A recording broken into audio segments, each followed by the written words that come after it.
Hi everybody, Evan is back with another video. Today we'll be discussing non-random to liquid model, or as we call it, NRTL model. Okay, so the NRTL model basically tells us that it helps us find the understanding of how we try to separate a two liquid mixture or three mixture or how many liquid mixtures that we have together that are non-ideal. Basically, so far we've been dealing with ideal liquids, which are just liquids that have similar characteristics, so they're easier to separate.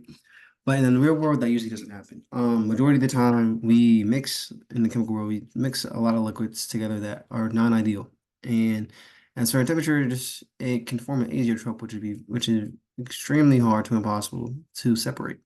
So from this, we had to figure out a way to, design a way to figure out what are the boundaries we can set for our properties, temperature and pressure, that we can use for our reactors, our distillation columns, so we can uh, best separate these mixtures. Okay, so this is what the NRTL model comes into play. Okay, and today here is our main equation right here. Okay, so what we are trying to find is this natural log of gamma. Okay, specifically the gamma. Okay. And what we are given is X, which would be our composition of our liquid components. We have tau, which is represented in this long equation here. And we have Gibbs, represented as G. And we have different species as J, K, and I. And then J, K, M, different species of the equation. Yeah. Let's represent this in Python and get a crack at it. Now note, all these are, this NRT model is, we're using linear algebra, so all these would be represented in a matrix form, just to let you guys know. So the way we would construct our Python would be in a matrix form, and we're use different types of techniques that we haven't used today. So for our problem today, we're going to be following part A. Our goal is to implement a calculation of NRTL activity coefficient models using NRTL parameters available via our course CHE tools, which is this Python setup right here. This is our general CHE tools template. And then we are supposed to explain in a particular way, use NumPy broadcasting, which we'll be using in the Python, and its relationship to the subscript indicates indices in the model, which we'll be using. Okay, so let's start. But first, we need to add some prompts. So let's add two prompts that are non-ideal. Okay, so P is equal to P dot props. And let's use isopropanol and water. Okay. These two are very non-ideal. Okay. So let's do this step by step. Okay. First, let's try to construct this equation out. So we will start with this side of the equation first, and then we'll get to the rest of this ugliness later. It's ugliness later. All right. First, let's get our composition. We can just put a random composition now for isopropane on the water. You can just say P dot array. Let's just say 0.6 and 0.4. Okay.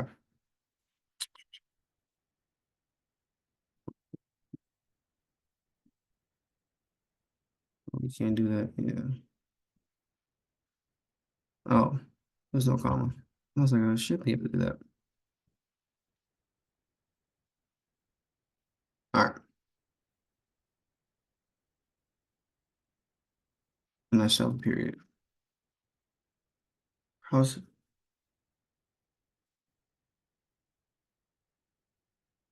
speed up?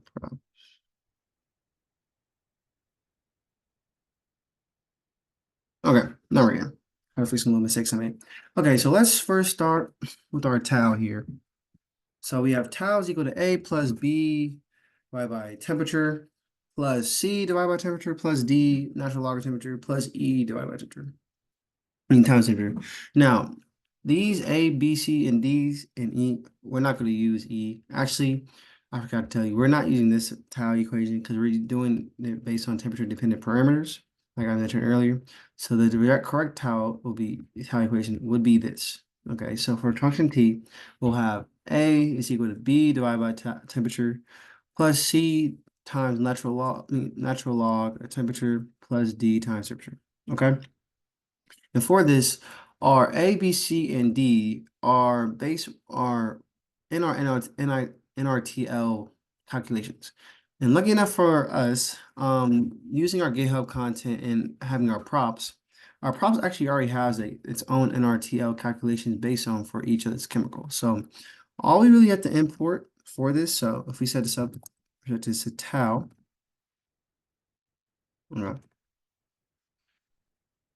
all we have to do is say P dot NRTL and then do A. It automatically pulls both of the NRTL calculations that's already in GitHub and uses it for isopropanol and water. So instead of using these big calculations to find the NRTL for each isopropanol water, which we just pull it from our database. So it's really easy and convenient. Okay. So let's break it down. So NRTL of A plus NRTL. Let me do P dot NRTL of B divided by temperature. Let me make this actually closer. There you go. Plus P dot NRTL of C times uh, JMP dot log of temperature plus NRTL P dot NRTL D times temperature. Okay. And for this, we would just say, how about random temperature? We need to say temperature is equal to 350. Okay. All right. So now we have our tau. So we go back up to our rate equation. I'll put it right here. We have our tau. We need to find our G now, our Gibbs. So we have to use this equation right here. Gibbs is equal to exponent of negative alpha times tau. So we just found tau, and we need to find alpha. And lucky enough, again, we can also use alpha to you can also use NRTL alpha, which is already in our database, to pull this as well. So this makes this a lot easier than what it could definitely be. So we would do JMP dot exponent of, actually we just do NP of negative alpha NRTL P dot NRTL of alpha. I just should see right here.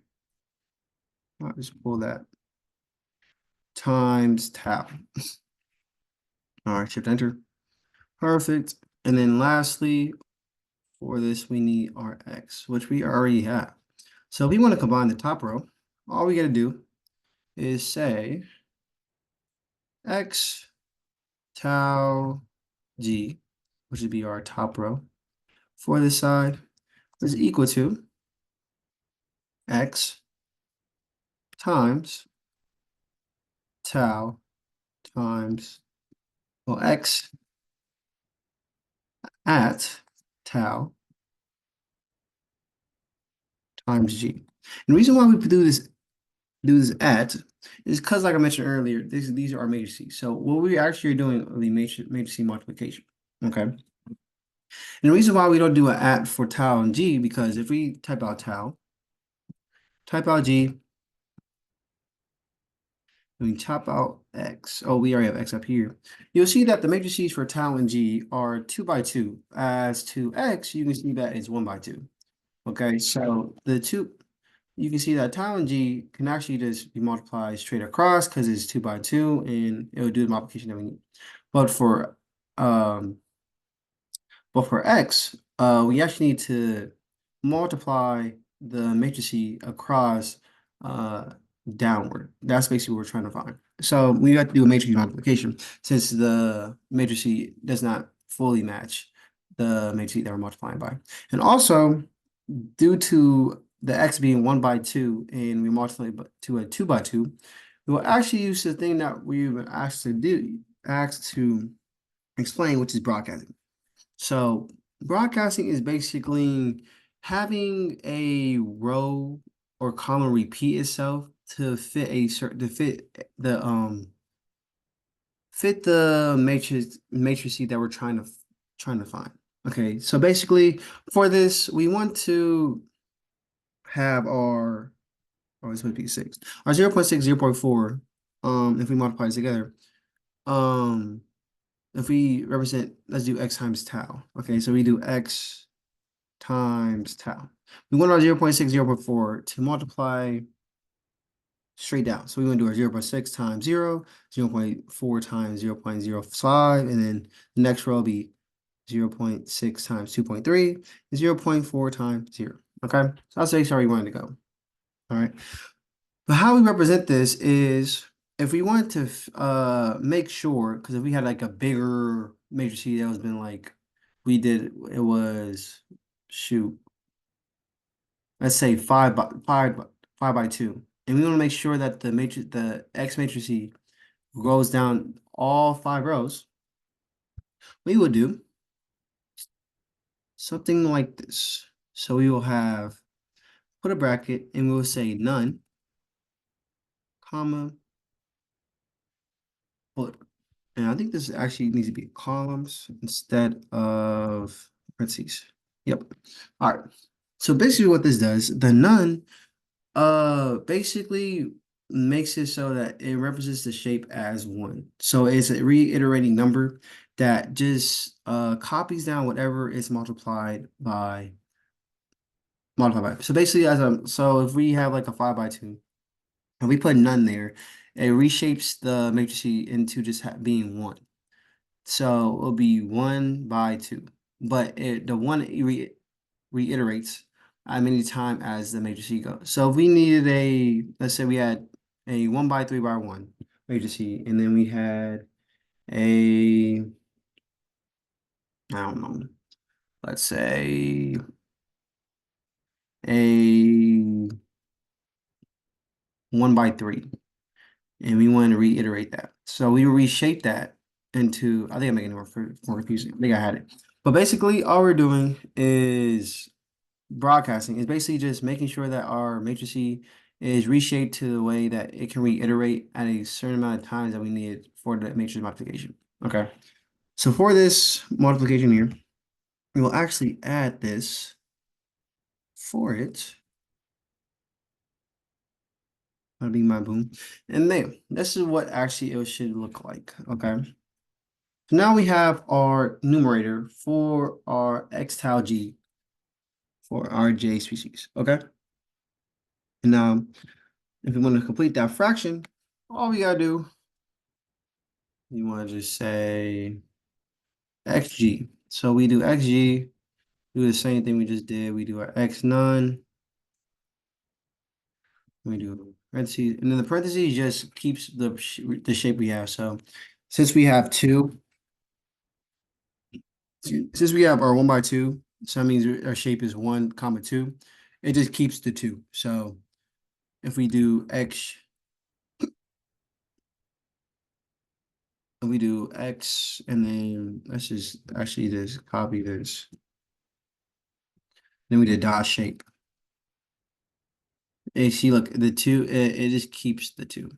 Okay, and if we want to flip this, so we want a 2 by 1, we can definitely do that. So all we gotta do, and then do none. Actually, this maybe do a 1 by 1. Yeah, 2 by 1. See, look, it flips it over. That's all it does. It just it helps reshape it and then make it so that it multiplies the way we were trying to for our matrix multiplication. Okay. So back to what we're doing.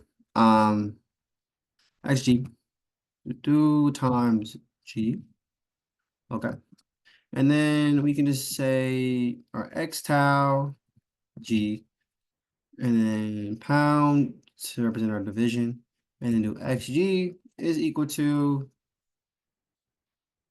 x tau g divided by xg. right? Let's see if the maple copy. Let me see if this what this works out to and what does XG work out to. Hmm. Oh, that's why. Because I have a comma. That makes a lot of sense. That makes a lot of sense. Um, this is supposed to be uh all right. Now it works out. And this should not just be a 1/2. Yes, perfect. Now it works out. And now we can divide it straight across. All right, so now we have this fraction here. And now let's find our next part of our equation. Okay.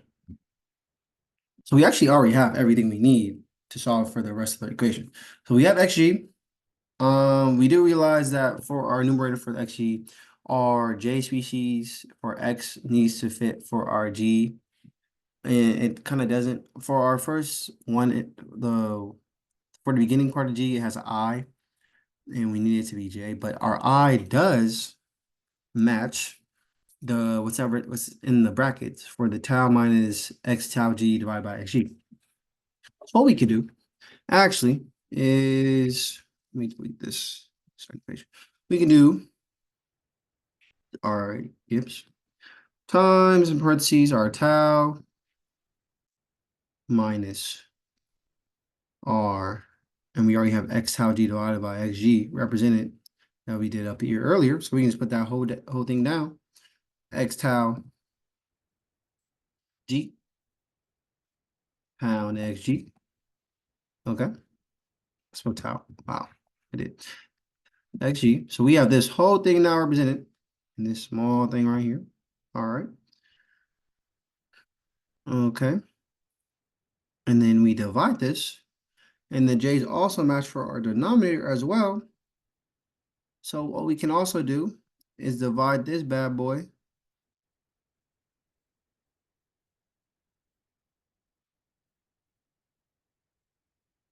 by xg. And this has to be multiplied cross by xg. And then what we need to do is the way that we can make it that the species J is the first species from the for the matrices. We do an inverse. So we have to basically flip the matrix over to match our um our X composition for J. Okay. So how we represent that? We would do dot T. And that's it. So now we have the inverse of this function of this equation here for all of this. And then lastly, we'll just multiply by our composition. Then times x. Bada bing, bada boom. There we go. And then this would be alpha as well. Okay. And then you can do the same thing like earlier. None.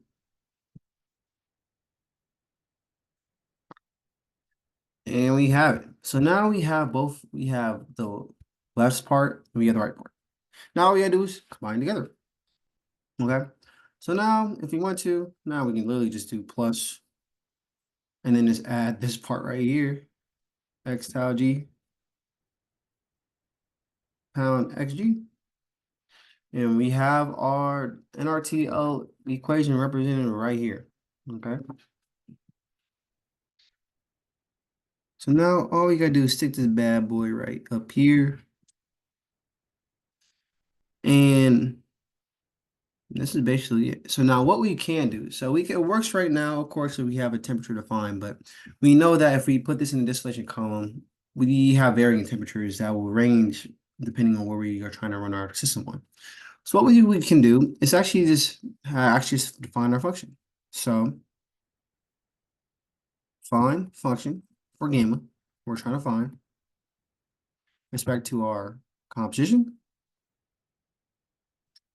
and our temperature. Because remember, we already have a set composition and we have a set temperature. But now, if we just put in definition, because we know we can change both the composition and the temperature that we need and put it into a function works perfectly for us. So we just put this all in here, return this. And the last thing we gotta do, I forgot, which is the main step, we have to put this on the exponential to find gamma by itself. So all we'll do here, np dot exponent is in parentheses. And there we go. Okay, so there we have our NRTA equation. So now we have it all put in there. Shift enter, everything works out.